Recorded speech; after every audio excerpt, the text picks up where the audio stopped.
One of the key things for reading like a writer or a critic is looking for structure. Style is easy. You can see style in short excerpts. Structure hides under the entire book. It's like a spine. It's like a mountain range. It's underneath. It's subterranean. You can see it. It's there. It is giving the book shape.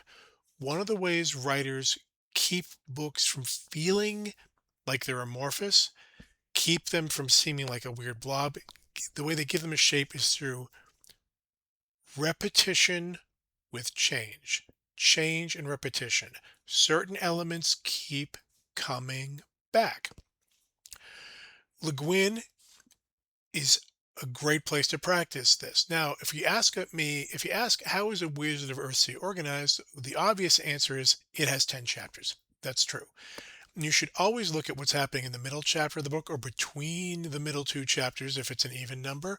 You should often look at what's on the middle page. It's a good trick. Every English major should use it all the time. That is true. It's organized into 10 chapters. That is not the only organizing principle. It is also organized by things that happen in different versions or similar things that keep happening with the same outcome or different outcomes. Maybe the outcome gets worse and worse. Maybe the outcome is bad one time and then better. That things return and give us a sense of some kind of closure or routine, a sense of progress. These are all there. Now, one of the most obvious tricks for structuring something is the rule of three. Have the same thing happen in different ways three times, beginning, middle, end.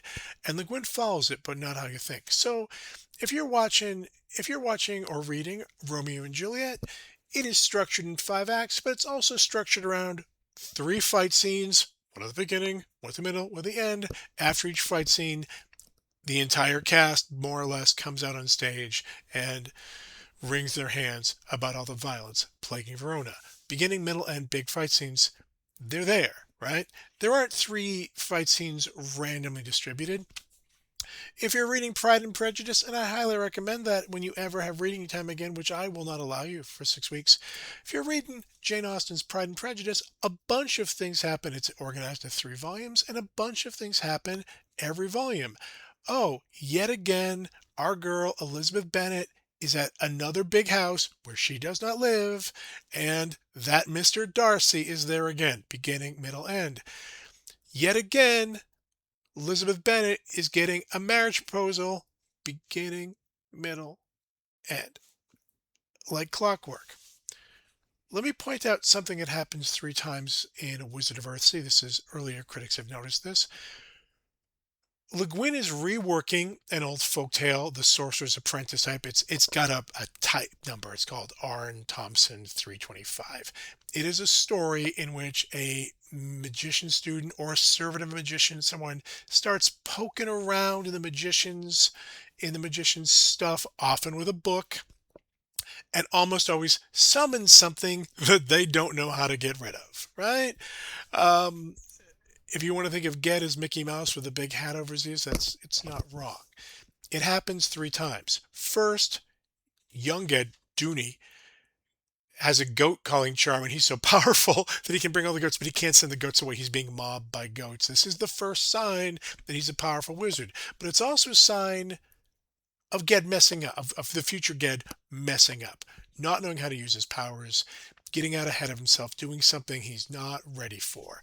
The second time is at the prompting of the pretty neighbor girl. Ged opens up Ogien's lore books and unexpectedly summons some strange, creepy shadow in the darkness that Ogien has to come out and banish. Actually, in the folk tale, the grown-up magician always has to show up. So the first time it's Dooney's witch aunt sends the goats away.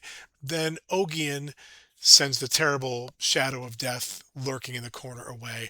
The third time, Ged summons a figure of the dead. He sings the great beauty Alpharen, who is here as the kind of Helen of Troy figure, but something else comes with it because he's out way over his skis. He is precocious. He can do that spell. He's actually they're tied together. He's actually remembering that spell. He learned that spell in chapter 4, back in chapter 2 when something else scary happened. And then the Archmage Nemerly comes in and and uh and sends and calms things down, though doesn't fix everything. It's three attempts where it's three times in a row where Ged injudiciously uses his power without full control, summons something he can't send away, and every time the stakes mount higher and higher. Classic rule of three structure. I'll point out this, but the third time it happens, we're not even halfway through the book. There's a three time repetition, but it's not the beginning, the middle, end. That's just the first arc. To Ged catastrophically proving his power and proving his lack of wisdom, doing a destructive, catastrophic thing. If you want to see how the book is structured, look for other elements that show up again. Look for the times that Sarat, the girl from the neighbor girl in Gaunt, shows up. It's twice. Those moments are paired, and it's look at when it happens. When does Vetch show up? Vetch is often repeatedly chilling, chilling Get out, and Get is not listening. And sometimes Get not listening is totally the wrong thing, and sometimes Get not listening is actually Get has finally realized what he has to do. When does Ogian show up? These are repeated. I'm just talking about characters. There are other repeated elements and there are repeated words.